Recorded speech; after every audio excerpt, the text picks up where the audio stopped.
Hi friends, అందరికీ welcome. Friends, ఈరోజు వీడియోలో ఏపీ డిఎస్సి 2025 ఎగ్జామ్కి సంబంధించిన ఆల్రెడీ మనకి యొక్క కీని అయితే రిలీజ్ చేయడం జరిగింది. సో ఆల్రెడీ నెక్స్ట్ చూసుకున్నట్లయితే మనకి ఫైనల్ రిజల్ట్స్ అనేవి ఎప్పుడు విడుదల చేయబోతున్నారు, నెక్స్ట్ అదేవిధంగా కట్ ఆఫ్ అనేది ఏ విధంగా ఉండబోతుందో ఒకసారి వీడియోలో అయితే తెలుసుకునే ప్రయత్నం అయితే చేద్దామండి.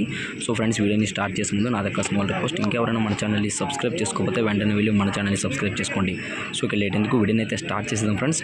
సో కట్ ఆఫ్ని అయితే మనకైతే ఎఫెక్ట్ అంటే ప్రభావితం చేసే అంశాలు చూసుకున్నట్లయితే, సో పేపర్ యొక్క డిఫికల్టీ లెవెల్ అంటే ఈజీనా, మోడరేట్నా, లేదంటే హార్డా, నెక్స్ట్ చూసుకున్నట్లయితే పరీక్షకి అయితే ఎంతమంది విద్యార్థులు హాజరయ్యారు, నెక్స్ట్ అదేవిధంగా జోన్ల వైజ్గా మనకి వేకెన్సీ ఎంత ఉంది, సో కేటగిరీ వైజ్గా రిజర్వేషన్, నెక్స్ట్ అదేవిధంగా వెయిటేజ్లు, TET score weightage 20% TET, next అదేవిధంగా 80% డిఎస్సి అయితే బేస్ చేసుకొని మనకైతే ఈ యొక్క కట్ ఆఫ్ అనేది నిర్ణయం చేయడం జరుగుతుంది.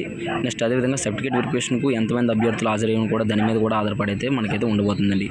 సో ఒకసారి కట్ ఆఫ్ చూసుకున్నట్లయితే, సో ఓసీ మేల్ వచ్చేసరికి 65 నుంచి 70, ఓసీ ఫీమేల్ వచ్చేసరికి 63 నుంచి 68, బీసీఏలో 60 నుంచి 65, బీసీబీలో 60 నుంచి 66, బీసీసీలో 58 నుండి 63, బీసీడీలో 60 నుండి 65 అండ్ బీసీఈలో 58 నుండి 62. నెక్స్ట్ అదేవిధంగా ఎస్సీలో చూసుకున్నట్లయితే 50 నుంచి 55 మార్కులు, ఎస్టీలో చూసుకున్నట్లయితే 45 నుంచి 52 మార్కులు, సో ఈడబ్ల్యూఎస్లో చూసుకున్నట్లయితే 62 నుంచి 67 మార్కులు, సో పిహెచ్లో వచ్చేసరికి 35 నుంచి 45 మార్కులు అయితే మనకైతే ఉండబోతుందండి. సో గత 2018లో ఎస్జిటి పోస్టులు కట్ ఆఫ్ చూసుకున్నట్లయితే మనకి ఓసీలో 68, బీసీలో 63, ఎస్సీలో వచ్చేసరికి 53 మార్కులు, సో ఎస్టీలో 50 మార్కులు. అంటే మ్యాక్సిమం అందరికీ ఎవరికైతే 65 మార్కుల దగ్గర వచ్చాయో సో ప్రతి ఒక్కరికైతే జాబ్ అయితే రావడం జరుగుతుందండి.